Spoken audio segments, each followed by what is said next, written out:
So in the last video, we talked about how to give CPR to anybody around you who's been through a traumatic situation and they come to you for help or support.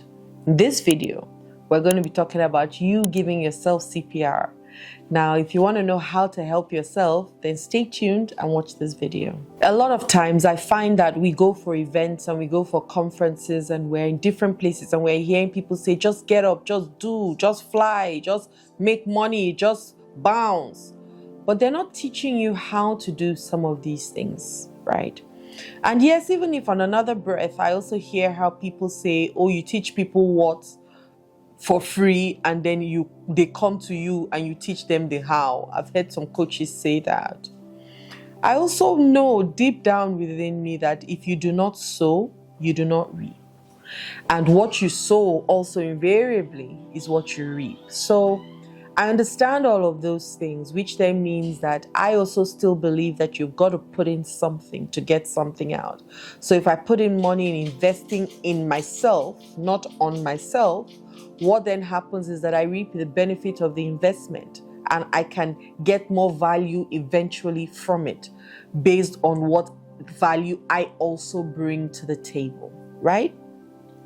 So what do you then do when you find yourself in a traumatic situation? Something has just happened to you. Now, when different things happen to me, I didn't know what to do, right? It's different from when things happen to me today. Today, if anything happens to me, I have tools to use immediately to help me at least find my balance and my rhythm and have me going on a smooth space. Then I'm able to deal with things in a different way.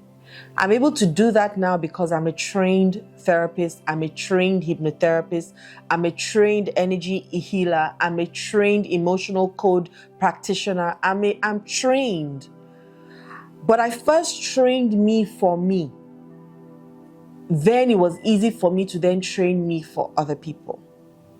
So let's talk about how you can help yourself when you find yourself in a situation whereby you're just like, the first thing I would say to do is breathe. Because when you're angry, anxious, afraid, and all those things, you start to breathe in a shallow way.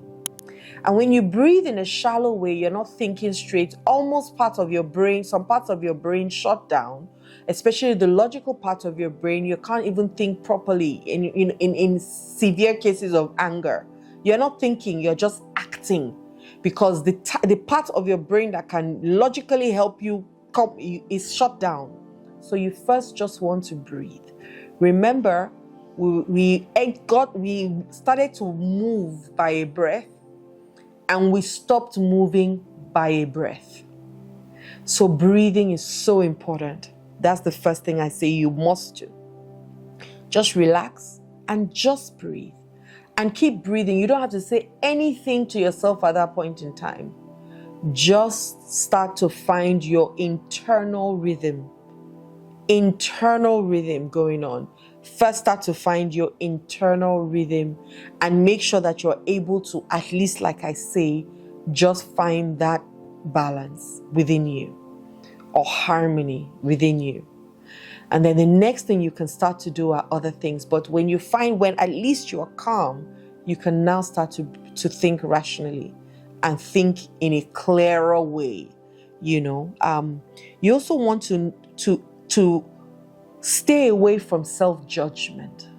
That thing is so big. You saying, oh, I should have done that. In fact, if you can remove should from your vocabulary, you'll be a much happier person.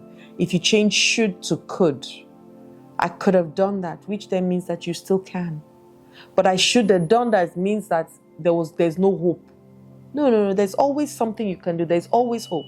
So I could have done something, so I will do it. So if you can eliminate should from your dictionary, it will be so good for you. Yeah?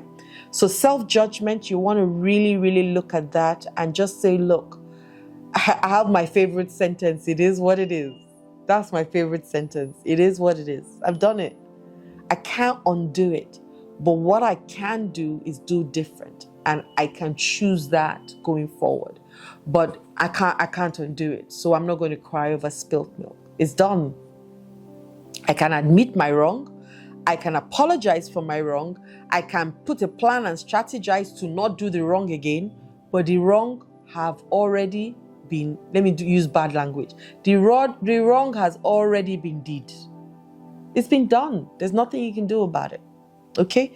So avoid that condemnation, that self-judgment, and you want to be passionate and compassionate with yourself. You just want to say, look, I've done it.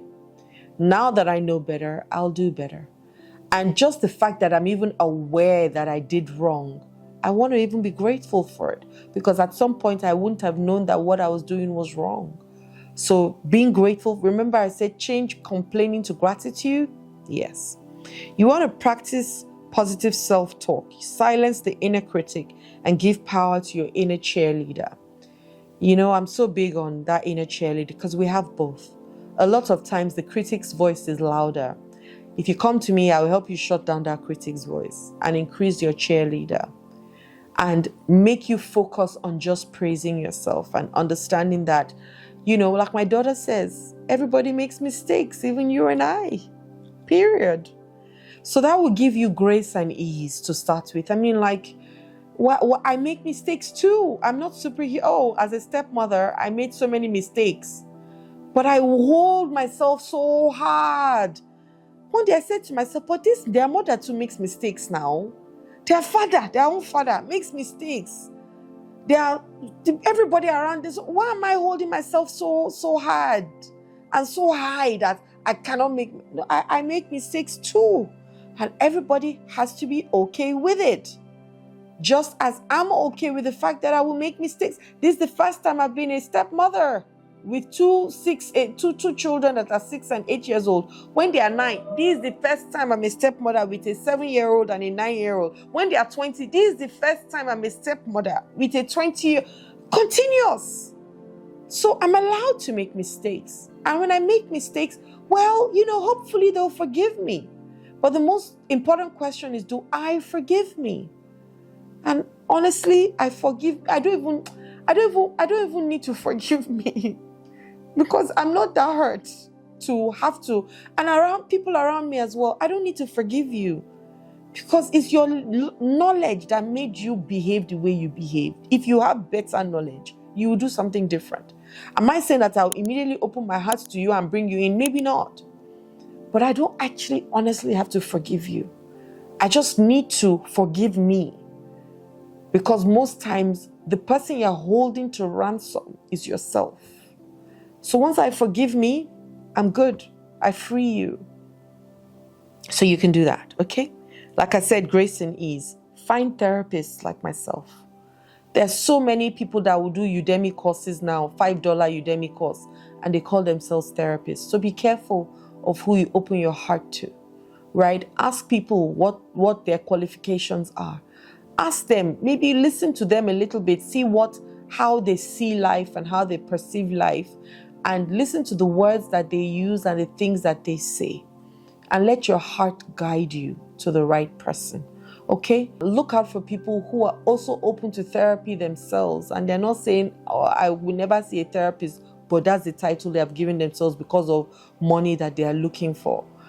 Be very mindful of the people that you choose. Make sure that there's a track record, that you can ask a few people about these people and you can get positive reports about them first before you go and open your hearts and your conversations to therapists. Because like I say, just like there are doctors who are not meant to be doctors, there are also therapists who are not meant to be therapists. You find them everywhere. You want one with integrity. You want one that really, really has a heart to help you, right? And wants to help you, not say, and help you in the fastest way as possible and not drag you on for months just because they want to keep collecting money from you. It's my industry. So it just is what it is. But there are people who are reputable. For those, some people have met me that, oh, I've been through counseling before, therapists, they didn't work.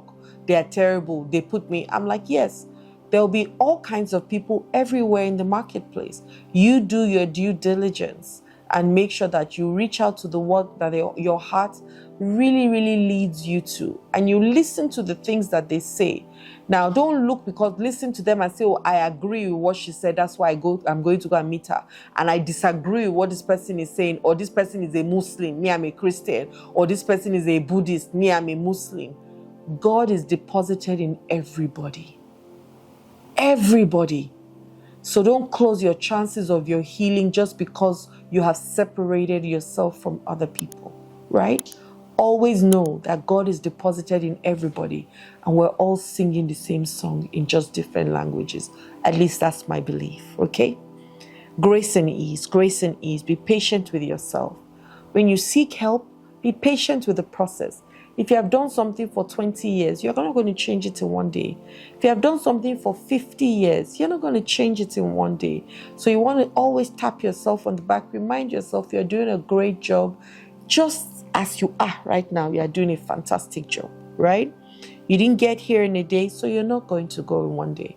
It's not going to go in one day. You trust the process and allow the process work for you as you also do the work that you are asked to do.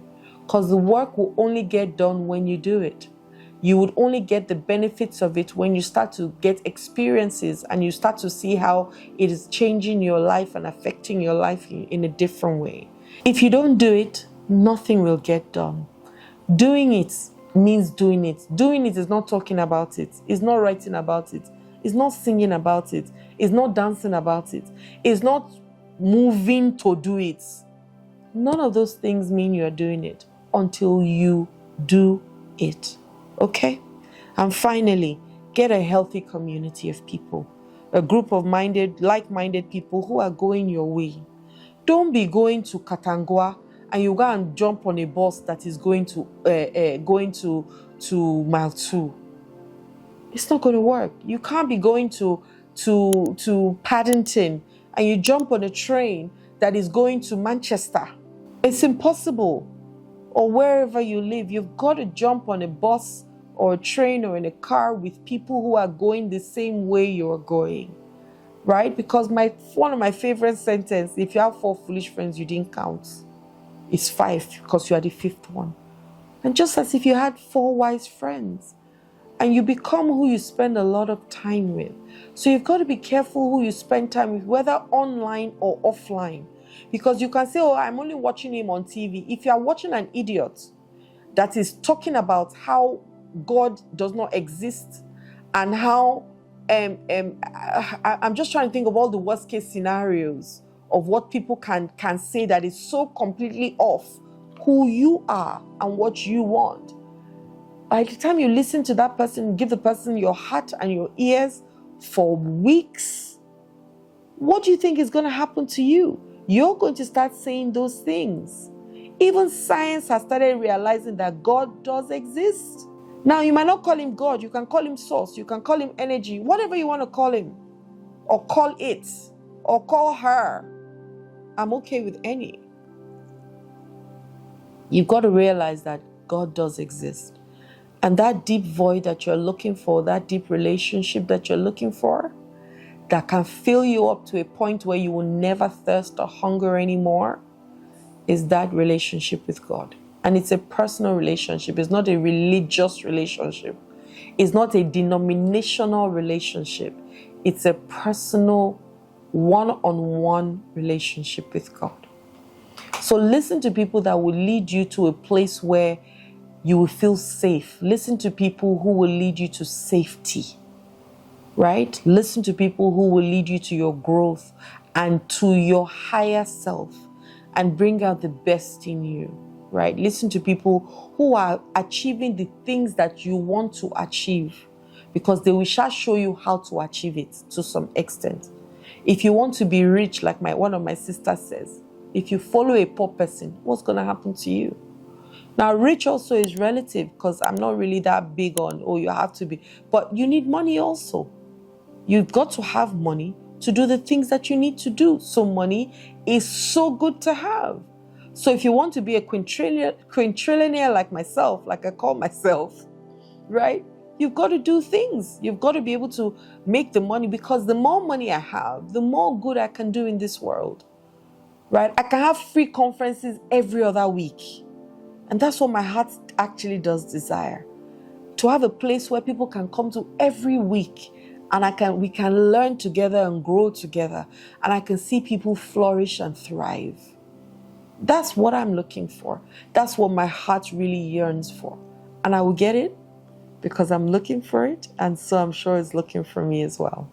Right? So having money is not a bad thing. But if you want to be a billionaire like Elon Musk, you've got to hang out with Elon Musk so he can teach you. You can't be wanting to be a billionaire and then your best friend that you're listening to is a bus conductor. How can he, even him or her, cannot comprehend your dream? They will mash it and match it so much. You'll be a masher and a matcher. They will mash it like they mash potatoes and match it like they match grapes. Right? Not because they're wicked, but they don't know. And you didn't do your due diligence by going to go and meet a mechanic to teach you how to build cars. How can a mechanic help you? So, I hope with these few points of mine, you've been able to learn how to help yourself when you find yourself in a distressing position or situation and you want to give yourself air to breathe. You know, the first thing I said, breathe. Do some breathing exercises. And I always teach people the simplest one: breathe, count for 4, hold for 2, and breathe out for 6 and hold. Then breathe in for 4, count for 2, and breathe out for 6. It's so simple yet so powerful. Very powerful, by the way. You have breathing exercises for healing. You have breathing exercises for letting go. You have so many things. So you want to come to me, I'll teach you how to do it, okay? You want to learn how to do that so that you can think rationally at that point, and then you can respond properly to the situation. And then ask for help. Ask for help. There's no weakness in it. You know, practice self-compassion. Don't judge yourself. Just know that you can do something, so do it. Remove should from your vocabulary and change it to could. And be that person that is first there for you. Imagine yourself as your best friend. How would you speak to your best friend if your best friend comes to meet you about anything? Speak to yourself as that. And you will see that trauma will be, you know, honestly, there are ways that you don't need a therapist to, but that will be a conversation for another day. If you can speak kindly to yourself, you will honestly realize that you don't need a therapist. But until then, you need one, okay? So reach out to me. Love and light. Hi there, my name is Adiola Kingsley James. I hope that the videos that I've been creating are really helping you. Don't forget, subscribe, like, and turn on your notification bells. I look forward to hearing from you. If you have questions, send them to me. If you have challenges, send them to me. The reason why I exist is to help you, right? To live a better life. So don't be shy. Don't feel like you're bothering me or disturbing me. Send me DMs, send me messages so that we can reach out to you in return and help you through this process of life, because life is lifing for us all. Yes? Let me be your sister in the journey. Have a wonderful day. Love and light.